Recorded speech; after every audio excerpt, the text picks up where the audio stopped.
I'm gonna say 16 PSI. Hey, I'm Seth with Land House. Thank you so much for joining in. If you didn't know, almost all of the content on the Land House YouTube channel has been filmed on Tuesdays for the past 6 months or so. The problem I'm running into is that for the past 5 weeks, it's been raining on Tuesday. And today is no exception. The weather forecast says it's supposed to be slightly cloudy with an occasional scattered thunderstorm. It's been raining for 2.5 hours now. It rained the past 2 days actually. So we're inside the shop again.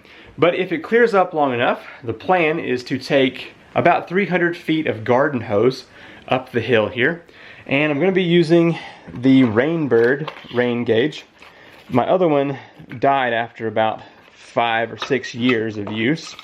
But this little guy will just tell us a PSI rating. So what we're going to do is we're going to take that 300 feet of garden hose and put it up at the very top of the hill where my micro hydro intake is going to be. I'll let water run through that hose to the other end, and I will cap it off with the pressure gauge. And I will take the pressure reading, and then I will move down the next 300 feet and the next 300 feet and write down those pressure ratings. Then I will add them all up and then multiply them by 0.433 to get the feet of head, or the feet of head we're going to be using for the micro hydro system. Then we can calculate our power output based on gallons per minute and the head pressure. But in the meantime, since it is raining out there, oh, I also want to show you, this is going to be used on the micro hydro system. It's going to be permanently installed there. It's another pressure gauge, fluid filled, goes up to 150 psi, but we should be between 65 and 90 on our range, based on what Google Earth puts our head pressure at. But anyway, we'll jump into that here if the rain stops. I have got this podium that is made from plexiglass. I'm guessing that's a 1/2 inch. It was given to me to use in my projects. And 2 things, it's in the way. And number 2, I intend on using this for playhouse windows. So what I'd like to do today is somehow separate these pieces from the adhesive that's been used. Whether that is, where is that corner anyway? Oh, it's been angled in there. Anyway, so I'm guessing maybe use a razor knife and just slice through that. I don't know, maybe I could use a heat gun and heat it up a bit. However we can get that off, that's the plan for right now. So all of the edges of this podium seem to be mitered and glued with something that's rather solid. Like at first I was thinking it may be some kind of super glue. Let's see if it'll pop loose there. Maybe so. Whatever the adhesive is, it's become brittle over time. So I might just be able to pop this loose. When I saw this podium and they were going to throw it in the trash, I thought, that's a couple $100 worth of plexiglass.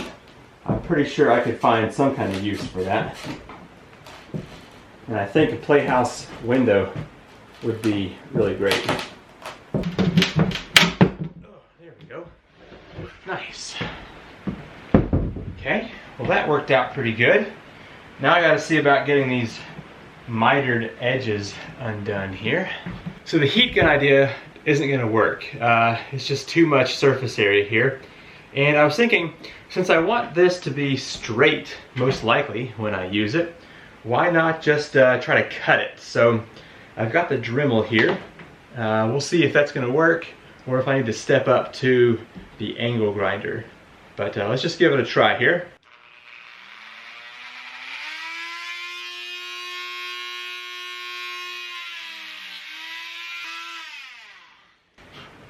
Yeah, kind of figured that wasn't going to work. So I'm guessing a full-size cutting disc with an angle grinder and just run up that side. Should go ahead and cut it off pretty good.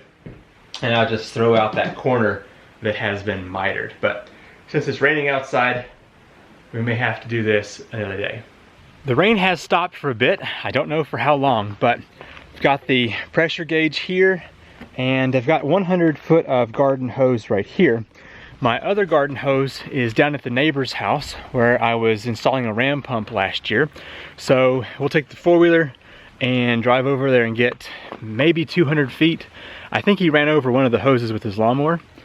So if we could at least get 300 feet up here, would be really good. So I'm also going to take a bucket up there and see what the flow rate is, because we got lots of rain. So I don't know, 30-40 gallons a minute would be pretty great. But let's hop on the four-wheeler and go get that garden hose. So back in the summertime, I installed a ram pump up to this spot up here for my neighbor, and I used my garden hose as a delivery pipe, running off of this 8-foot waterfall over here. Let's see. Anyway, we'll go down here. Oh gosh, look. It's busted the cap off of the ram pump. That's crazy. I wonder if it froze and busted, because that's definitely an issue. Gosh, wild stuff. All right, well, let's go ahead and grab this garden hose here.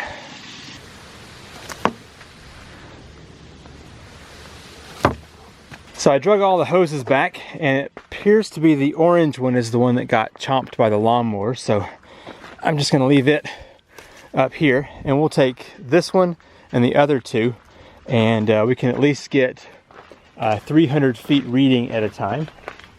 So it won't take us too long, hopefully, to drag all of this up the mountain.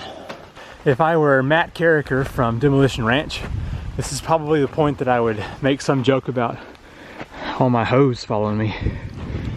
But I'm not him, so I won't make that joke.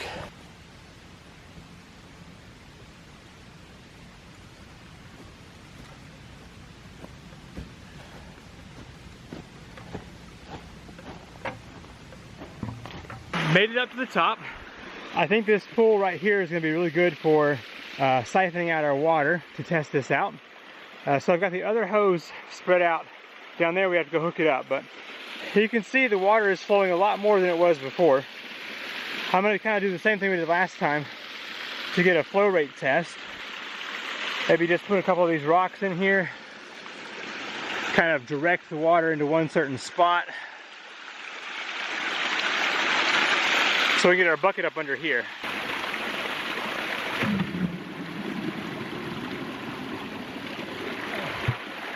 Okay, I'm guessing that's about 3 seconds right there. See if I can do it one more time.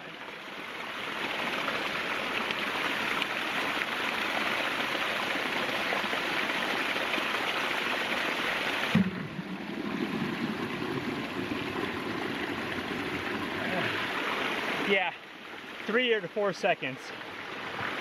So the math on that is 60 seconds times 5 gallons is 300, divided by, let's say 4 seconds, is 75 gallons per minute. So the 25 we were getting before the rain versus the 75 we have right now. It's pretty ridiculous. So I think a 2-inch pipe can support like 40 gallons a minute maybe. So there'll be a lot of overflow at this point. And then whenever it's summertime, when we have the 15 to 20 gallons, it'll be plenty of extra. So let's head on down here.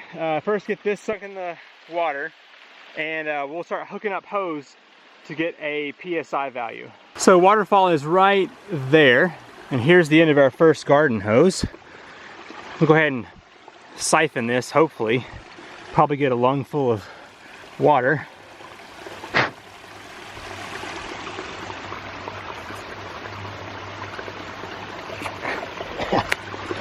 See if that was enough to start it. Oh yeah. Shouldn't be but a second here before it comes out. There we go. Nice. I have the 300 feet of hose connected, and I'm going down this side over here next to the big hill to try and find the lowest point. So I was thinking too, whenever the summertime is here and I don't have this amazing flow rate of 75 gallons a minute, and it's more like 15 to 20, I think that this is a spring right here. So the water picks up really quick right through here. I can hook up a ram pump in this area, get a few feet of head, and pump it back up here and get another gallon per minute. And if you skirt over this little hill right here, there's another creek. I can go way up and get about another 1 to 2 gallons per minute, bring it over the hill to my source. So that's the potential for another 2 to 3 gallons a minute for the time of year, summertime basically, where there is not a lot of flow rate. So anyway, just a thought. Let's head down the creek here and hook up the pressure gauge and get our first value to see what our feet of head is for this microhydro system. Okay, at the end of the garden hose, I've got this connector here. Each one of these graduations, each one of these lines is 4 PSI. So right there, we have got 20 PSI, maybe 21. Can you see that? Let's see. There you go, so 20 to 21 PSI. Intake number 2, and I've got everything going down the creek here, 300 feet. Tell you, laying all these hose, it's exhausting. Yeah. May have gotten my shoes wet too. Back down here at my neighbor's water wheel attempt at 600 feet. I'm gonna open this up and start the flow again. I'm sure it's gonna suck in a little bit of air there at the, when we moved it down.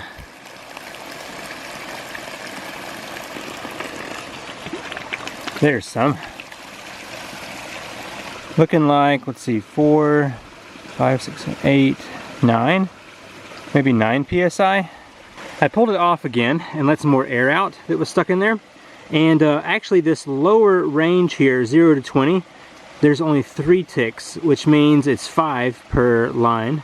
So 5, 10, 15, I'm gonna say 16 PSI on this one. So we've got 21 plus 16 are our 2 values so far. Oh, starting to get hungry and shaky. So here is intake number 3 right in there. And we're gonna skirt down here 300 more feet to make it 900 total.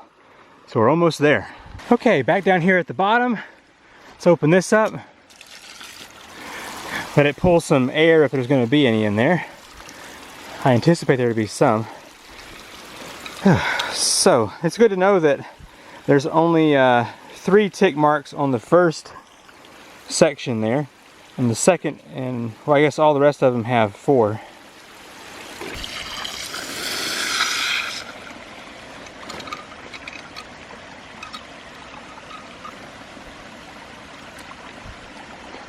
Ooh, nice.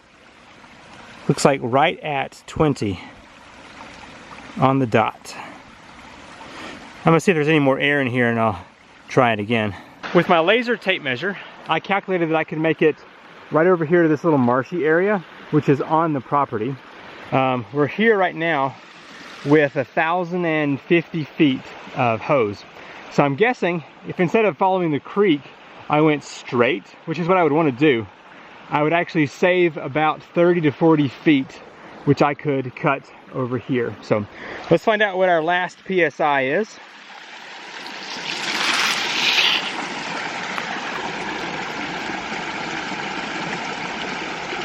So those little marks are 5, so I'm gonna say 7 maybe. Let's just call it 7 in there. Okay, time for some on-camera math. Hopefully I get this right. I'm gonna blame my hunger if I mess up. So we have a total of 64 PSI on this run here. So I misspoke earlier, it's actually 64 divided by 0.433 equals 148 feet of head pressure. So we can say 148 times, let's just say 40 gallons a minute, which we have right now, as 5,920, and then you say times 0.18. So this creek right now, with this head pressure, has the potential for 1,065 watts. But let's say our turbine efficiency is half, so let's say divided by 2. Right now I could be making 532 watts at the turbine with this setup. Now here's the thing, let's move down to, say we have 20 gallons a minute. So let's do 148 times 20, it's 2,960 times 0.18, 532 divided by 2, 266 watts continuously. We were just standing right here, and then I have backed up so that I am on the property by a couple of feet, which you can see this stake right here. So if I can, I think what I measured before is that this tree right over here was 950 feet roughly if you go straight shot up to the top. So if this can be between 950 and 1,000 feet to this general area, I would install the turbine right here. The reason for that is it's away from the big water. It's by this little seep here, so I could just push the water back over there, and it's also only 200 and a few extra feet to the house from here. I think maybe 250 max. So basically I would have a fairly short wire run and could keep the turbine to 1,000 feet or less. Now I think if we just consider our numbers, 150 feet to keep it easy, and a gallons per minute flow rate between 20 and 40. We had 75, so I don't know at what point I can crank that open and get more power before it has too much friction loss. Don't know that math, but anyway, it's really exciting. I'm hungry, my feet are soaked, and I think I'm gonna go to the house. If you would hit that thumbs up button, I would really appreciate it. And also, be sure to subscribe. This project will start taking place here in about a month from when this video is posted. I'm starting to just get everything together that I'm gonna be needing. Also, if you would check out sparkrings.com, link in the description, and use the code HALF-OFF for your half off of the Spark Rings silicone rings. Thanks for watching, and I will see you in the next video. Bye. Okay, time for some on math. Oh boy, so tired.